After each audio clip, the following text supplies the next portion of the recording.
slick talker since a jet. Winter time, all the time, ooh, yeah. Look at the way that I move, swag, disrespectful and I'm rude, okay. I had cocaine in the school.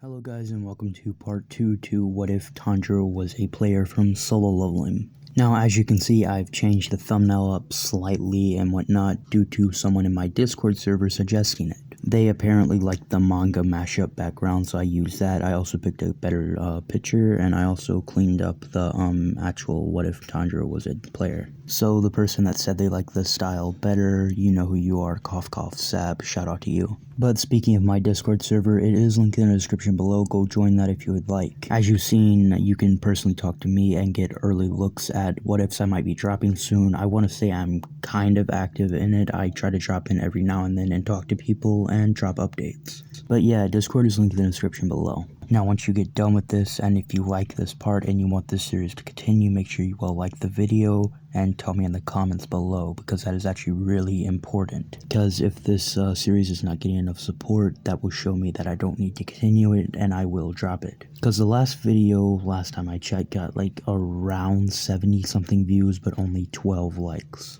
So if you like this series, like the video and tell me in the comments. And subscribe and turn on your post notifications so you know when I drop the next part to this series. With all that out of the way, let's actually get into the what if.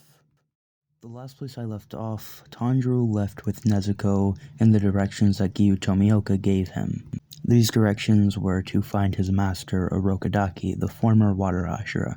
So let's jump back right in there. Tanjiro would travel through the night with Nezuko by his side in the directions that Giyu gave him. Nezuko and Tanjiro would travel all night long with nothing more than the moonlight to guide their path. And right before the sun came up, they would reach a village, and Nezuko would take refuge in a cave nearby the village from the sunlight. Tanjiro would make sure his sister was safe inside the cave before walking out.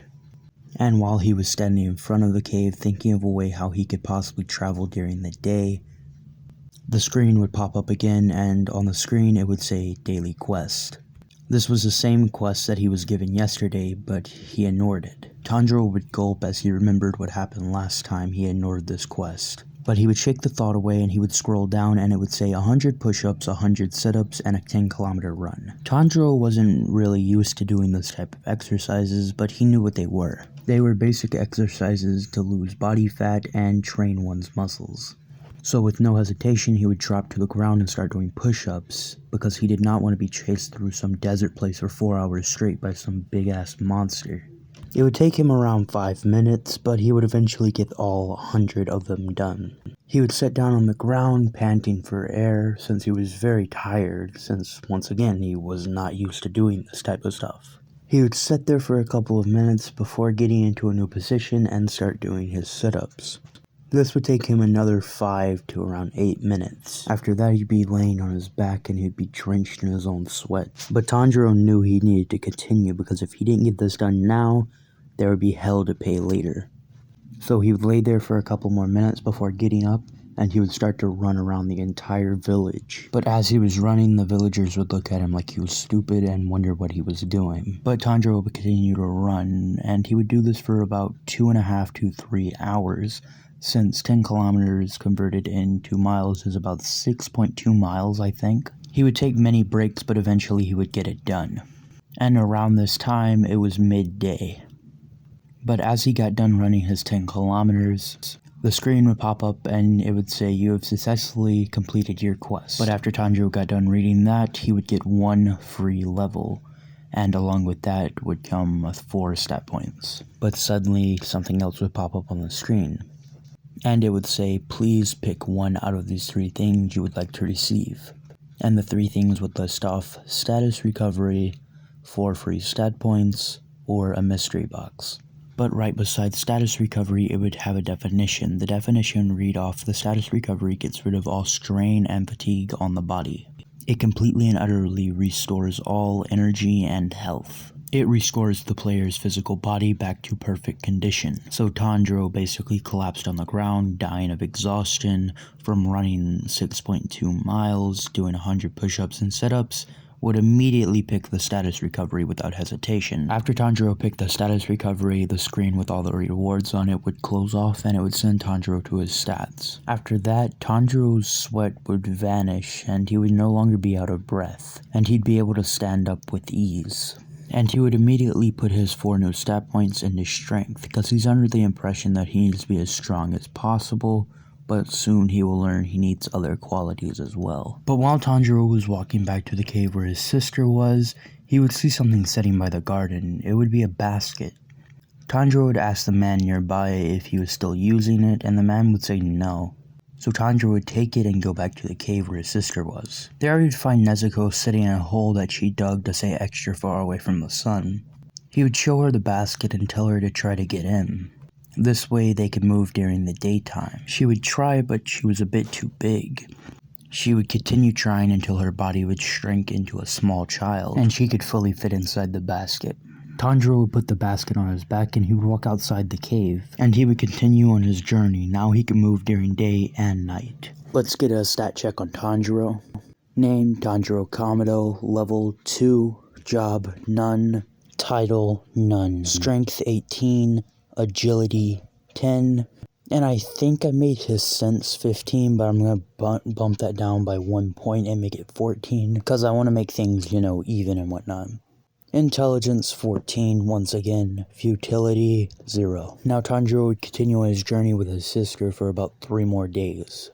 They would take small breaks, but they could continue moving in the night and day since he now has a basket and he can carry his sister without her being hit by sunlight. But every day for these 3 days, he would always complete his daily task. And with this, he would always get 1 free level, and with that would come 4 stat points. He would put the 4 stat points into his strength always. And on the first 2 days, he would pick the status recovery since he was pretty exhausted after the 10-kilometer run. But on the 3rd day, his body would actually get kinda used to the exercise and he would not be as exhausted. Because of this, he would not pick the status recovery. He would in fact pick the mystery box. And if you're wondering about his stats, all his other stats besides strength is the exact same. His strength is now 30. And also him putting all of his stat points into strength has taken a toll on his body. But this isn't a bad toll. He's actually gotten more toned up and muscular and taller. But Tanjiro would open his mystery box and he would pull out a compass. But this wouldn't be any ordinary compass. Instead of having a north, south, west, and east, it wouldn't have any of them.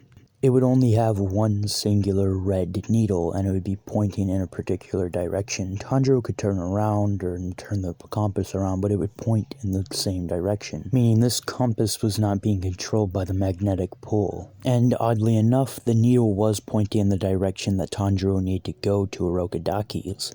So he wouldn't be sidetracked by trying to follow the directions of the compass. So he would continue to follow the needle, since it was going in the exact same direction that he needed to go in the first place. Eventually night would fall, but he would continue to follow the needle because he felt as if he was close to where he needed to go. Eventually he would find himself ascending up a hill, still following the needle, and his attention would only be caught by a blood-curdling scream that he heard up the hill. He would slip the compass in his kimono pocket as he rushed up the hill, and he made a left as he seen a house with the doors open. Tanjiro would inch closer toward the house, and then eventually he would get a clear sight of what was happening. It was a demon hunched over eating 2 corpses laying on the ground. But Tanjiro would look a bit closer at the demon and he would see that the demon had a red name tag on it. The red name tag would read, Jirogo, the venomous blade-wielding demon that rules this area. Then the screen would pop up and it would begin to explain name tag colors to Tanjiro.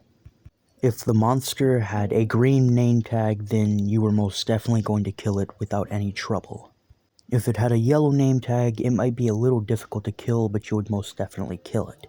But if it had an orange name tag, you would not walk out of that fight unscathed, but there was still a chance of you winning.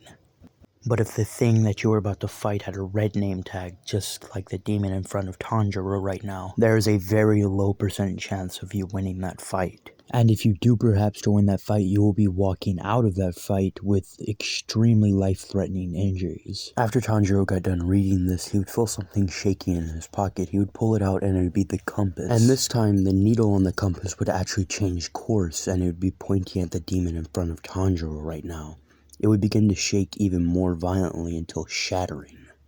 and this would catch the attention of Drogo.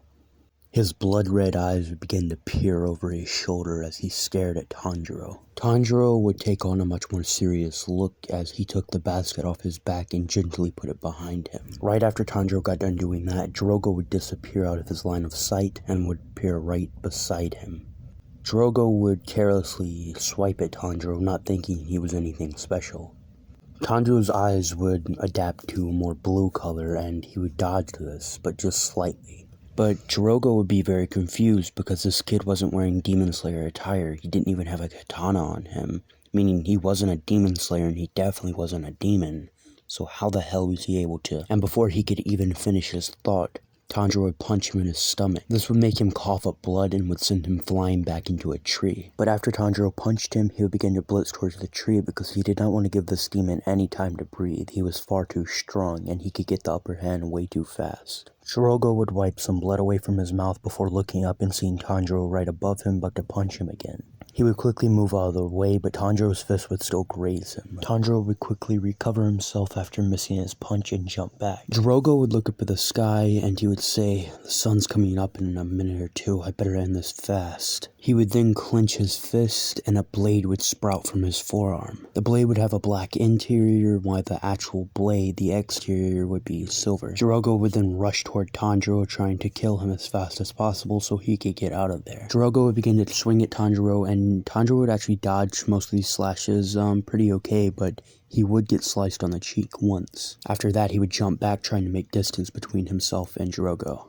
But suddenly, Tanjiro's body would begin to feel numb and it would go limp. Drogo would then smirk at Tanjiro and he would say, "Even the slightest prick from my blade can send enough venom through one's body to paralyze 100 men and kill them." But right after Drogo said this, the system would pop up again. And it would say, "A harmful substance has entered the player's body, clearing it out in 3, 2, 1. Harmful substance completely cleared from player's body. After Tanjiro read that, he would stand up and clench his fist, and his body would no longer be numb and limp. Drogo, when seeing this, would seethe his teeth and narrow his eyebrows at Tanjiro, being angered, as he would rush forward bloodlusted and fully going in for the kill this time. Drogo would begin to swing harder and faster and move around faster. He would be completely and utterly outspeeding Tanjiro. He'd be moving so fast that Tanjiro could barely even keep up with his sense of smell. Because of this, Tanjiro sustained many cuts, but even though he was being cut so much, the venom really couldn't do anything to him because the system kept on clearing it out of his body.